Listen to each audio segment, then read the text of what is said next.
press conference with linebacker Sonny Styles for a few minutes. Sonny, if you could just sit right here and talk into the mic. We'll open it up right over here in the middle of Bill Rabinowitz. Sonny, for all you guys, it's your first win over Michigan. Can you just kind of describe the emotions, especially after taking a couple of punches early on, come back and dominate? Yeah, it feels good. I think before this game we talked about, not caring what happened in the past, saying that this team's different, and going out there to play for the love of your brother, not for the hate of the other team. And I thought we did that today. Just a bunch of band of brothers playing for each other. And, we talked about it before the game. Like, we got to win in the second half. We had a few games the past few years. We lost the second half. So that was a big thing. We came in the second half and whooped them. Over to his left, Tim May. Yeah, Sonny, the way the game first started, they had some success. What did you guys just batten down from there? Yeah, you get to the sideline, clean it up. I think a lot of the stuff was, mistakes on our side of the ball. Not necessarily they're just dominating us or they're just out physicaling us or anything like that. It was just our own mistakes. How much did you want this victory? You're a guy. You're still, Man, for me, fourth-year guy, I was 0-3 coming to this game, so I really wanted it. But, I think we're going to enjoy this one, but we're more excited about the future and what's coming up next. Over here to the left, Austin Ward. Sonny, can you describe the emotions you feel? I know that you guys are enamored with the process. You already said you're thinking about the next thing, but also earlier in the week you were talking about growing up in Columbus. You hadn't won this team before. Has any of that sunk in? What are you processing right now? Yeah, I remember I was in the fourth quarter. I was talking to Peyton Pierce on the bench, and I'm like, man, playing in the game right now. Both teams trying to get to the Big Ten championship. It's snowing. It's end of November. Like, it's the stuff you dream about. So kind of daydreaming a little bit on the sideline, but it means so much. Being a Columbus kid, been a Buckeye fan since I was a kid, so it's awesome. Rob Aller, Dispatch. How happy are you for Coach Day? So happy for him. Coach Day is an amazing leader. He's an amazing coach. I think a lot of people had stuff to say about this game when it comes to him, and I think he proved the point today. Cameron Teague Robinson, The Athletic.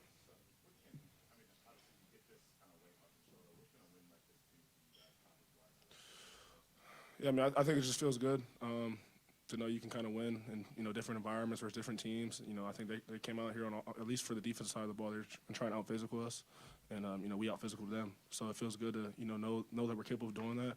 Especially the past few weeks, I feel like we haven't really played a team that was a matchup game. So it felt good to go out and play a real true matchup game and just dominate. Stephen Means, Cleveland.com. Brandon brought it up a couple of weeks ago that maybe we've seen a different side of Day since that loss last year. You guys have been around him every single day. Is there maybe pressure lifted off of him from this game, or does it just kind of get locked back in? No, I think Coach Day is the kind of guy, he's always on the chase. As soon as we won last year and we came back in for our meetings for the next season, you could tell he was on the chase, trying to get back to where we just came from. I think obviously this game feels good. This is one of our main 3 goals. Haven't been able to get it the past few years, so it feels good to get it. But I think it's just springing us into, what's coming up next in the bigger goals. I'm going to go 2 more for Sonny. Bill Landis over here to the left. Sonny, when you're talking about being on the sideline, I figured you talked about early in the game. What's Matt Patricia like in those moments, and how beneficial is it to have him down there on the sideline? It's awesome. It's like a sense of ease. He brings poise to the sideline. He's awesome. I've always said Coach Patricia, the best thing about him is he's a teacher. And, the way he's able to articulate his thoughts and help all of us understand, what's going on and what we're thinking next. And, just we're staying on our toes when he's out there. Pat, Jake, Chuck, Bill, and you national guys need to have a question? Anything? Go ahead there, Pat. What has made this defense take that step up this season? I think it's a lot has to do with Coach Patricia. I think he's a great coach, great teacher. He's making us a smarter defense. He does a good job teaching fundamentals, and then that kind of just sprinkles down through all the rest of the coaches. So he's done an amazing job, and then just instilling the mindset. Yeah, maybe one more. Anybody? Jeff, go ahead. I got you, Chuck. Yeah, I knew we knew they were kind of trying to figure out if they're going to play or not. But, I think we had a lot of confidence going into the game, whether they played or not. At least for the defense side of the ball, we felt like we were going to win the game on defense no matter what. But, obviously having 2 elite receivers out there helps a lot. And final question, Chuck Culpepper. Has it become the kind of defense where if they had scored a late, meaningless touchdown, you'd have still been mad over it? Yeah, of course. Yeah, we're mad about every point. We don't want to give anyone anything. We got to make them earn it. Sonny, thank you very much.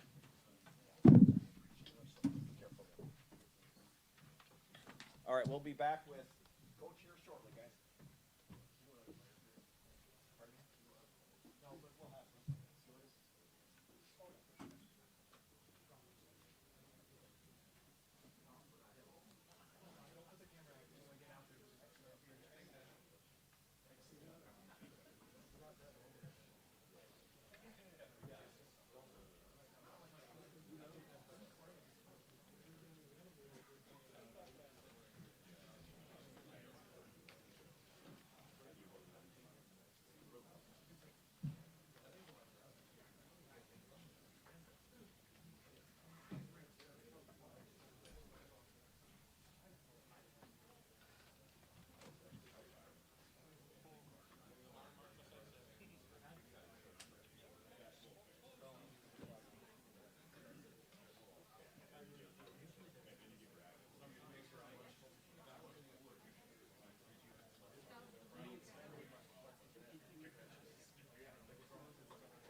Mic check, 1 2 1 2. Who needed it? Mic check, 1 2 1 2.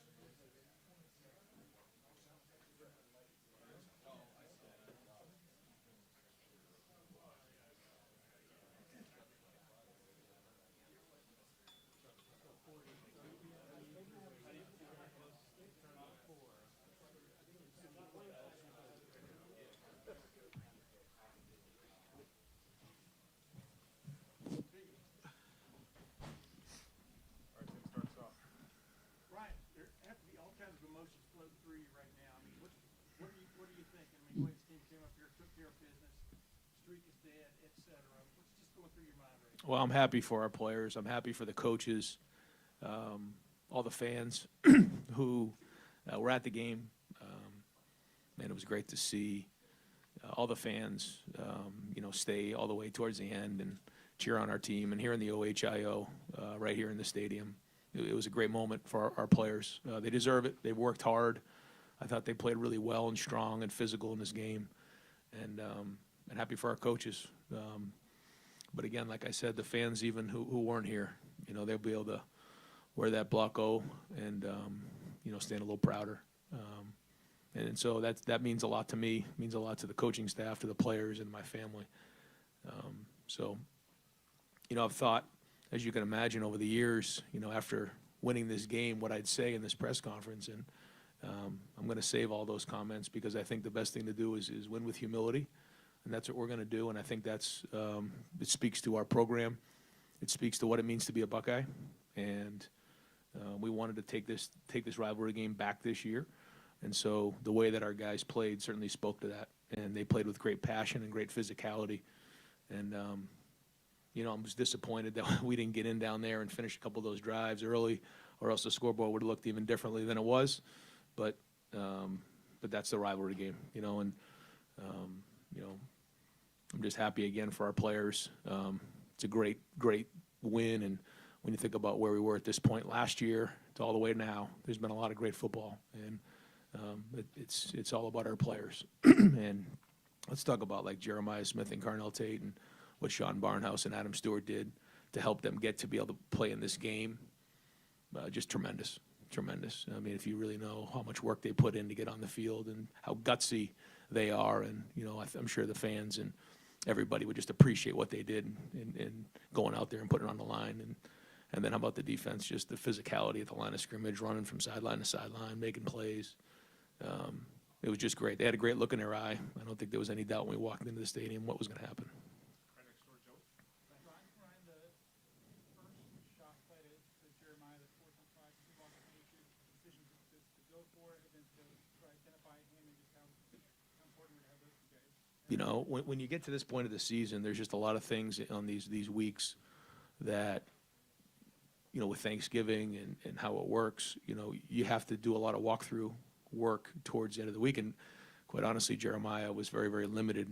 So the way that for him to play the way he did with really not getting many reps all week is just a tribute to him. And then, you know, the throw that Julian made on that ball was tremendous. But that was a play that we had walked through. If we felt like the situation called for it, the right moment. You just never know what type of situations you're going to get in a game, so you have to have a lot of options. And some of the things you can practice, but some of them you can't. That wasn't a play that we got a ton of practice in this week really at all. But we talked about it, we walked through it, and that's, again, you got to give our guys credit for putting it on the field. We felt like it was an aggressive call that we wanted to make in that moment, and so we did, and man, they put it on the field in a big way. But the protection was good, and obviously the throw and catch was excellent. And you talked about wanting to win with humility and show respect to the rivalry here, but you also talked about Tuesday what it was like to be in the locker room after this game and how that celebration would be. So what was it like? I don't know what was said, that doesn't matter. What was the atmosphere like? It was, as you can imagine, just it'll be, you know, a great memory of mine, just being in there with those guys and enjoying the win and seeing them smile and knowing, you know, what they just did on the field. I'll leave what we said in the locker room until Bill writes another book and tells a story on this one, I guess. But no, it was just happy for our guys, just to see the smiles on their faces and see the sense of accomplishment. You know, the fact that we were going to play in this game really, really hard for the love of our brother, not, you know, for the hatred of our opponent. You know, that wasn't what it was about, and that's what they did on the field today.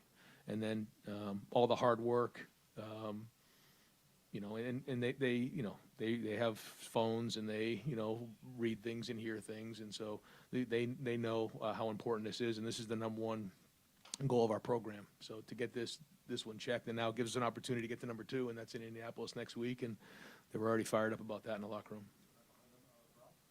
Ryan, similar to that, I know you don't like to make it about you, but what does this personally mean to you? Just how much sense of accomplishment? It's not like the first time you beat them. Sure. You've gone through a lot since then. What does this weigh it off your shoulders?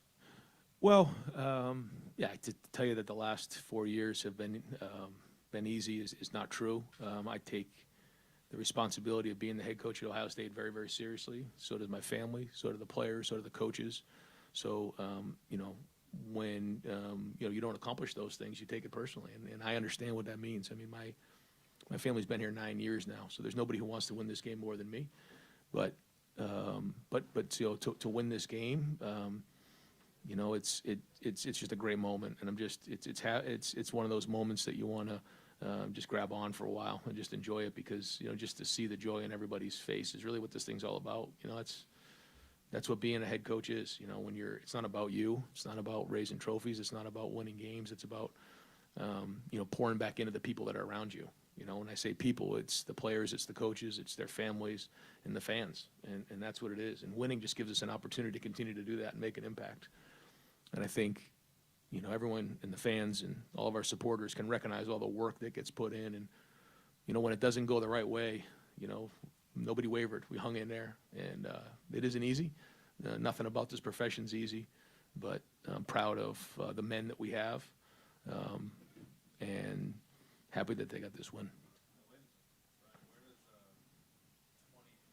80 yards and taking 12 minutes on the clock while you run it 16 times rank among the drives you had in the minutes?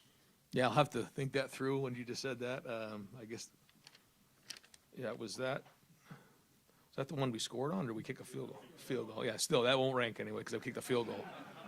That's not going to work. You can't have 20 plays and not score a touchdown. Oh my God. When we talk throughout the year, and you guys have been in these press conferences when we talk about what we're trying to get accomplished, and, you know, I always say, yeah, this is all great, but how's it going to look when it's snowing sideways the Saturday after Thanksgiving?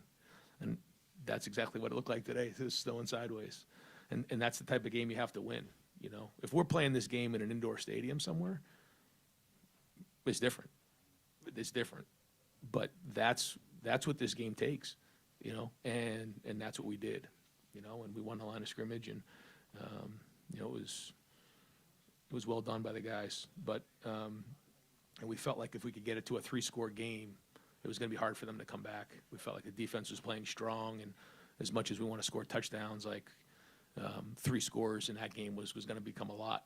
So you know, the 3rd and 5, we tried to, you know, throw the ball in the flat to the fullback. It was probably conservative, but at that point with the snow, and looked like we can kick the field goal. Great to see Jaden make those kicks. I mean, that's another story here of, you know, last year and this year, and he had a great look in his eye this week, and those make a big difference, right? I mean, you know, we field all the kicks. We, you know, make the field goals. We, you know, when we had the opportunities to make the shots down the field, we threw and caught them. You know, those, and then that all adds up in the end. But we also converted, you know, I guess 10 third downs and 2 of 4 on third down, so 12 of 20 between the two of them. Those were big deals as well. So a lot to it. And then I guess on defense, you know, they were 1 of 9 on third down, and 0 of 1 on fourth down. So the defense did a great job on third down as well. And we talk about winning the situations. Those were some big ones that came up in this game. You took a couple of big shots from Michigan. I mean, you probably wanted to get a quick start, and you was that confident. Right. You feel like, okay, this is a little test for us. How we can do this. Yeah, it wasn't a panic. Yeah, when I saw the first run hit, I said, "You got to be kidding me right now! Like, this is not what I expected at all." And then we throw the pick, and he comes off and thought it was cover 1, and it was cover 2, and I'm like, "Geez, okay, that's not what we wanted for a start." But I didn't. I never felt panicked. I felt like, all right, we're going to rally back on this thing, and man, the defense stepped up in a big way, you know, and forced field goals in those spots, and those are all 4-point plays. And you know, when you can, you know, hold guys to 3 points early in the game, and then, you know, you get it turned, and then we had that big drive, and, you know, we just keep battling, and you know, then you score. Now, again, we get down on there on the 1-yard line and don't get in. I mean, that was frustrating, and so you kind of going back and forth. But again, there was no panic on our side, and again, I think the communication and the chemistry between the players and the coaches is very good right now, because when there's confusion, that's when there can be infighting, and all of a sudden guys start to act a certain way. That didn't happen at all. And so we had a lot of confidence coming into it, and even after a slow start, we felt good. One more for Coach Tate, all the way in the back. Art. Hey, Ryan, I don't want to take you back to maybe a less fun time than it was a year ago. When you think about what happened It's okay, Ari. You can't ruin today for me, brother. where you were last year and everything that has happened since you walked off the field in Columbus a year ago, when you think about the personal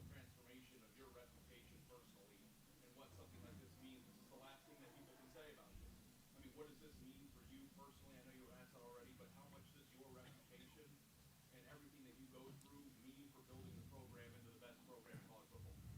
Yeah, I don't get too caught up in that. What matters to me is my family, these guys right here. Like I care what these guys think.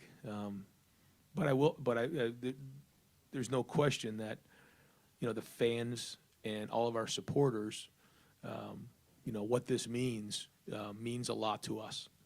And so that's what hurt the last couple of years more than anything. And you could see it in my face the last couple of years. You just feel like you're letting everybody down, you know, and that's just not a good feeling.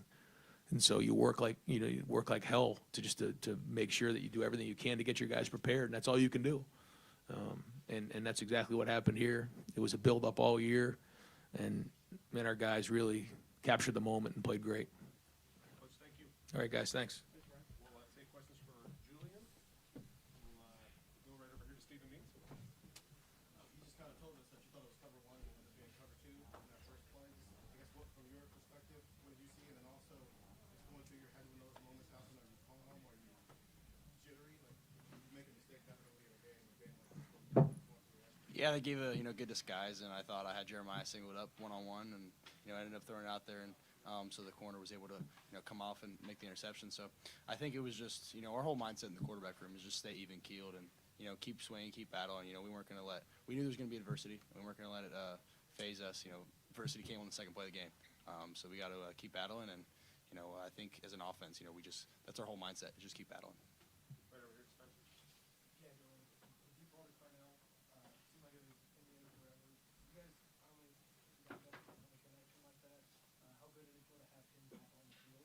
And how good did it feel to connect on the deep ball solution for Sunday night? Yeah, I think having Jeremiah and Carnell back, it was awesome to have those guys out there, and he ran a great route, and I feel like the whole sideline was like, just kind of waiting on it in the air. It was hanging up in the air for a little bit, but he made a great catch, and just having those guys back is awesome because they're such elite receivers. Julian, I'm curious what it's been like over the course of this last year, knowing how important this game was, also trying to make a routine, and then the celebration at the end with the fans, the guys just knowing who was around. What was that celebration like? Yeah, I think it was awesome. Just because when I first got here, I was taught the tradition of this and how much it means to Buckeye Nation, how much it means to the state of Ohio. So we definitely want to take it routine based and 1 week at a time. But we knew this was coming, and it was awesome to have our fans there. We ended up clearing out the stadium, having all red out there. So it was awesome. All the way in the back, Dan Hope. Hayden, I think they had 108 rushing yards in the second quarter. I think they finished with 100. What was it that made the difference for you guys after those first few drives to really shut down their run game? Just consistency. I mean, just playing the game that we play and just keep fighting every quarter. And we knew we were going to have to win in the second half, and I feel like that's what we did. Step up. Julian, we've heard even throughout the offseason how comfortable the guys felt around you. They felt like you had kind of a calming presence when you were in the huddle. Has that felt like that always for you this season? Were there moments, whether it's Texas or the games early on, where you felt some jitters and you kind of grown in that area? Or is that something that you feel like since day one has been something you've possessed?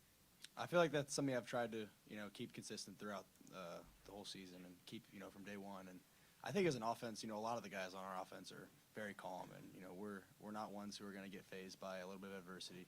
We're going to keep swinging, and that's really our mindset. Is that's what Coach Hart and they've instilled in us. Tony. Gary, just your thoughts on getting this win in your last seven? I mean, it's definitely something I'll always remember. I mean, it's great to come up here and do it too. So, I mean, I'm definitely excited about that. And, I mean, next week's my first time playing in that one too. So we got more to do.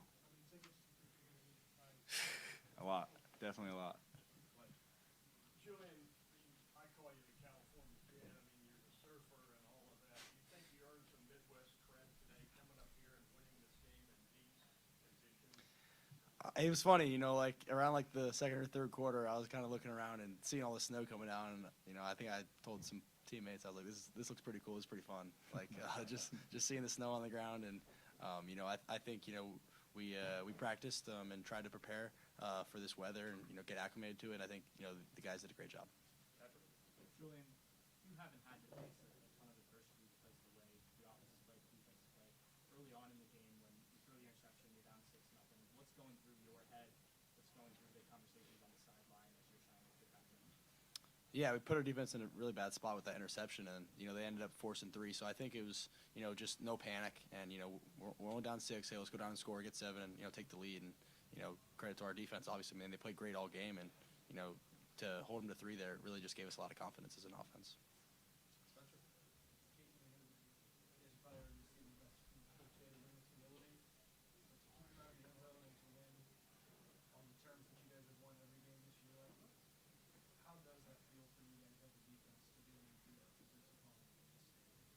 I mean, it feels great. I mean, we always come out knowing that we can be the best defense in college football when we want to play the right way and play our game. And we knew our offense come out swinging, so we knew whatever they brought to us that we were going to have to stop. And I feel like we just came out there and played as hard as we could and as fast as we could, and we kind of were just on top of it all day.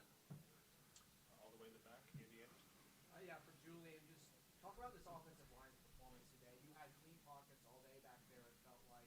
Ran the ball well. Just what did you see from the front five? Yeah, I think those guys played really physical, and I think all season long they've just had an edge to them and played nasty, and just being able to run inside zone when we have RPOs out there, and we hand it off, we get 7 yards, and just you see guys getting thrown on the ground. It looks like carnage out there. It's awesome to see. All the way in the back, Brianna. Julian, it was reported that your headset stopped working during the game. When did that occur, and how did you kind of have to adjust to that situation? Yeah, right at the beginning of the fourth quarter, the headset stopped working. I think it was funny. I told somebody, I was like, "This feels like high school football." I was running over to the sideline to Coach Day, get the play, and then run back in. So, I think it was just, we were prepared, and we had a good plan going into it, but we had to adjust on the fly. Julian, just that 20-play drive and the depth of the running game today, especially celebrating. What's your thoughts on it? Yeah, that was awesome to see. Just the physicality that the runners ran with and the offensive line had. And we wanted to, end the game on our terms and, keep running the ball and milk the clock and be able to pick up first downs and just wear the defense down. And I think it was awesome to see those guys up front, just really doing a good job.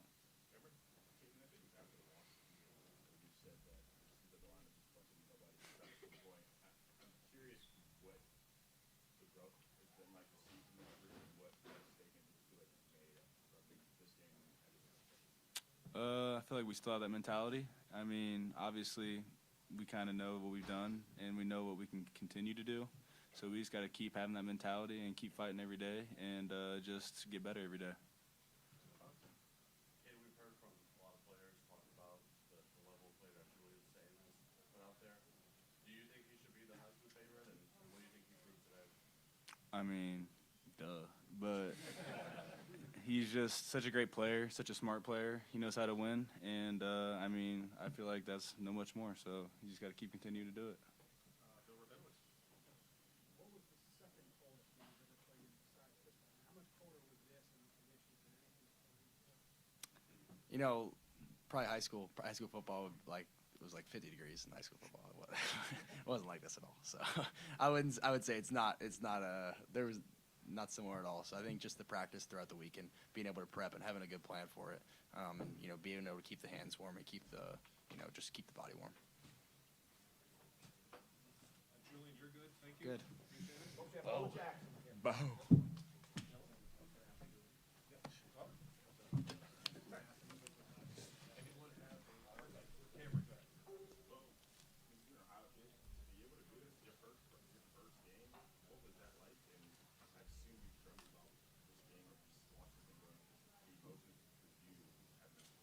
Oh yeah, it's really a dream come true. It's just being able to go there. Go in there and win, come out with a dub. So they found a lot of different ways to get you the ball today. How crucial as a running back is that to your game that you're not just getting it going right up the middle and find a variety of ways to attack the defense? I think it's very important as a running back to be versatile and be able to do a lot of different things. So yeah. And maybe you talk about the level of aggressiveness from the defense. You always kept Michigan in front of you, but you stopped giving up chunk plays after the first quarter. What did you adjust to? You always come into this game, you know they're going to have something schemed up that's going to hit, and you just got to be able to step up the next play and figure it out on the sidelines. And I feel like we did a good job of getting over to the sidelines and figuring it out and just playing football. I mean, we're a bunch of guys out there that love the game, and we just do our job. And when we all 11 do our job, it's great to see.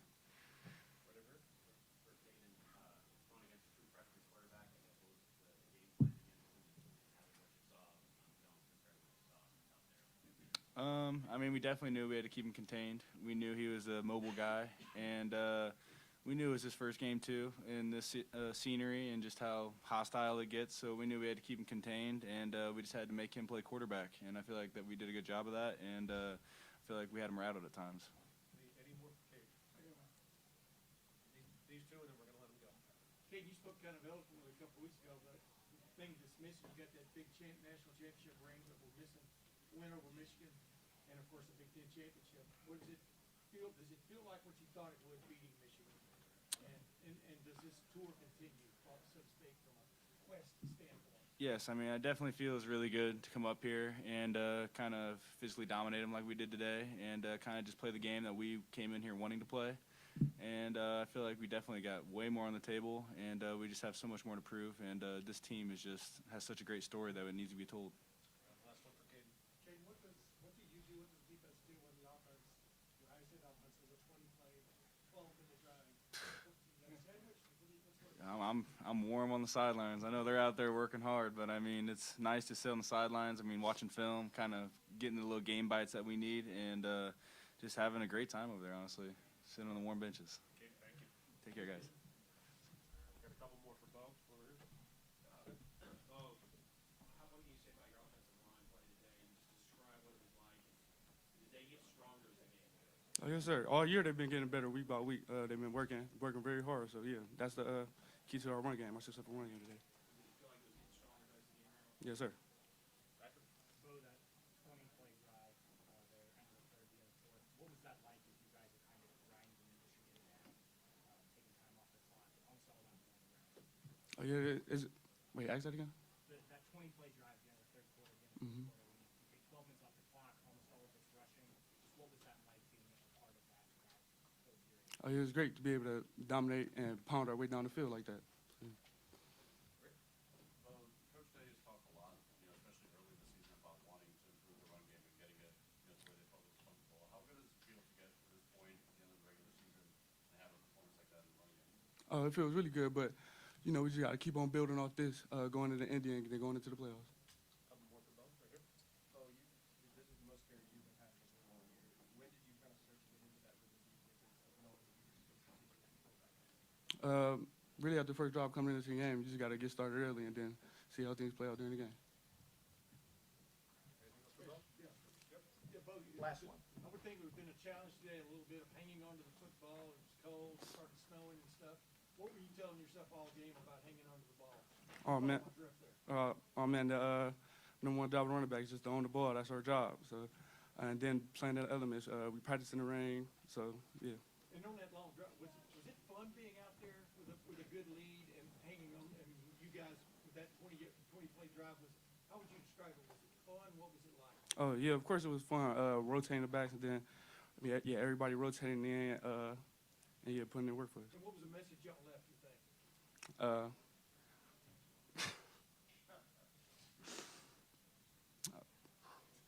It's our game. I mean, you know what I mean? Yeah. Thank you. Thank you.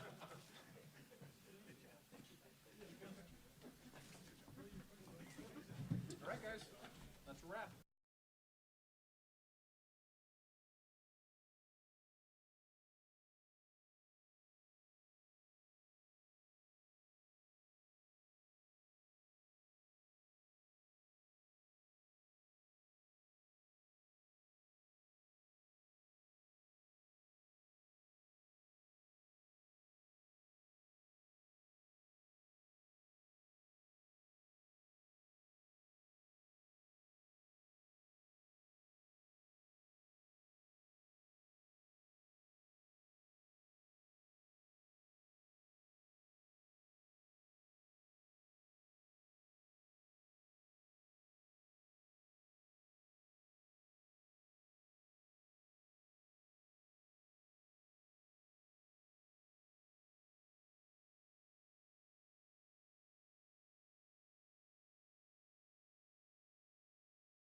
New Americans are helping to power Central Ohio's population and economic growth.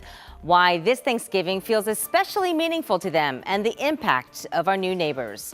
Plus, the new line linking more people to transportation from Ohio State to Dublin. The growth that's expected as COTA takes another step in Link Us. And a housing trend addressing the housing shortage in Central Ohio. The new push to get more tiny homes popping up. Central Ohio is certainly booming. We all see it and we all can feel it. So here's what we uncovered this week in Boomtown.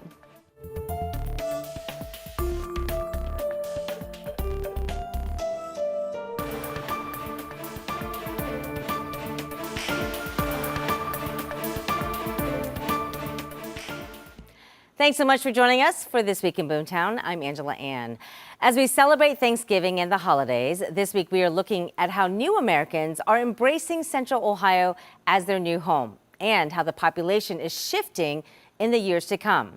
But first, let's take a look at some headlines. Transformation complete. What was once a Giant Eagle grocery store is now this, a 220-unit apartment complex right off Neal Avenue called Park Monroe. It's in Victorian Village, and this redevelopment is part of the $100 million project, which also includes a Lucky's Market and a CVS. Over to Delaware now, where more homes will soon be popping up along Berlin Station Road. We're talking nearly 350 housing units, including townhomes and single-family houses.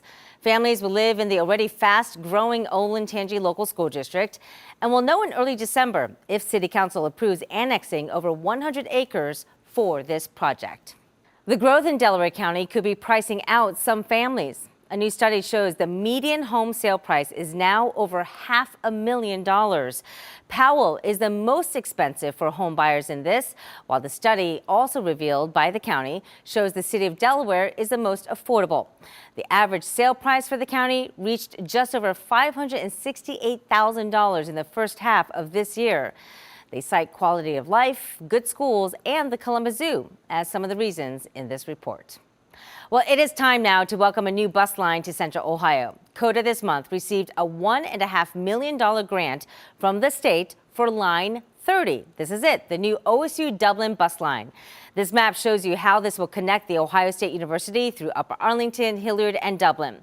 The new transit service goal is to increase access to over 22,000 jobs and also major education and healthcare centers in these fast-growing areas. Line 30 expected to launch by next September. Now, this is all part of the $8 billion Link Us initiative funded by a sales tax increase that was approved by you, the voters, last November. The money will also be used to build several bus rapid transit lines, along with 500 miles of new sidewalks, bike paths, and trails over the next 25 years.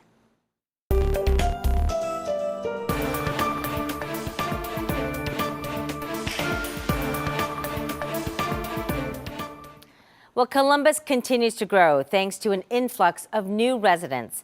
Since 2020, 71% of people who have moved here are new Americans. Now, a lot of that has to do with the population shift. So we wanted to know, where are they coming from? Well, the answer might surprise you. Just over 33,000 people moved to Central Ohio last year, with over half settling in Franklin County. That puts our growth rate back to pre-pandemic levels. But what's different today is who is driving that growth. Michael Wilkos with the United Way of Central Ohio explains. But in the last 4 years, 71% of our metropolitan growth has been due to the arrival of international populations from across the world. Wilkos says as new Americans put down roots, something unprecedented is happening. People born in the U.S. are moving out. Wilkos says it's the first time our region has seen that loss, about 3,000 people in the last 4 years. Because our rents and housing costs have jumped so much in Central Ohio, I believe a lot of that young in-migration from nearby Ohio cities has slowed, and then therefore the percentage of growth due to new Americans has significantly increased.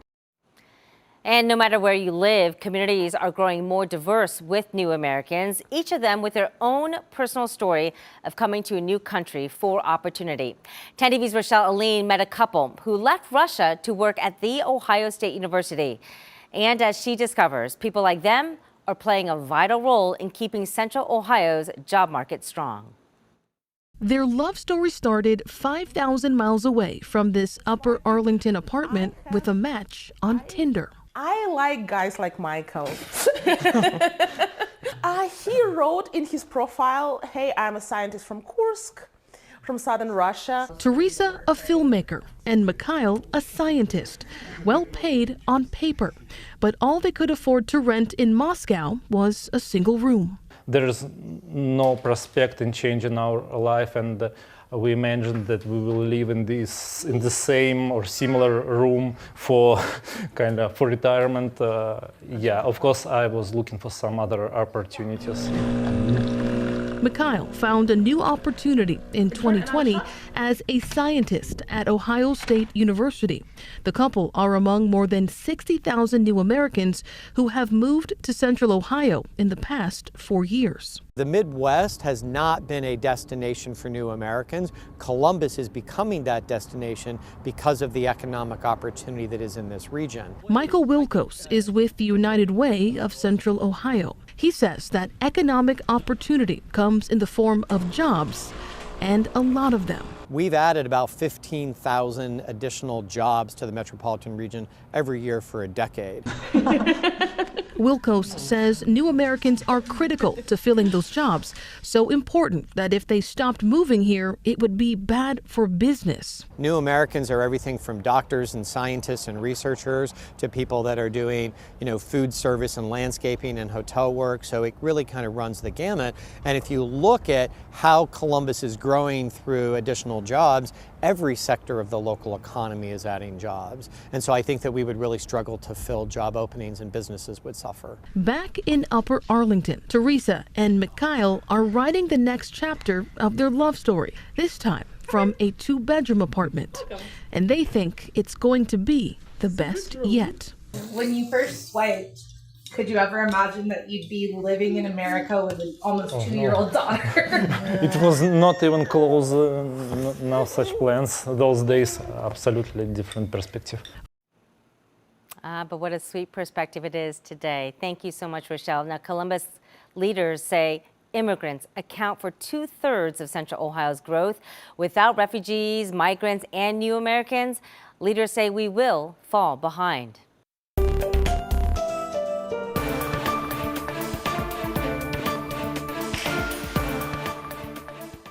As we wrap up this Thanksgiving edition of This Week in Boomtown, there is a small community in Southeast Columbus, and I mean tiny, tiny, that's feeling pretty grateful. Vista Village is looking to expand. 1 year ago this month, we showed you how this community of 41 so-called tiny homes helped solve a big problem when it comes to affordable housing.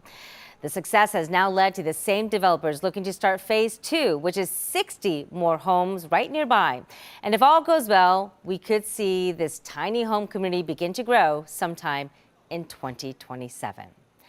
If you have any questions related to Central Ohio's rapid growth, we would love to hear from you. Just text us 614-460-3345. If you're watching on YouTube, be sure to hit like and subscribe. You can always drop your questions in the comment section there as well. We do want to thank you for watching This Week in Boomtown. I'm Angela Ann. We'll see you again next week.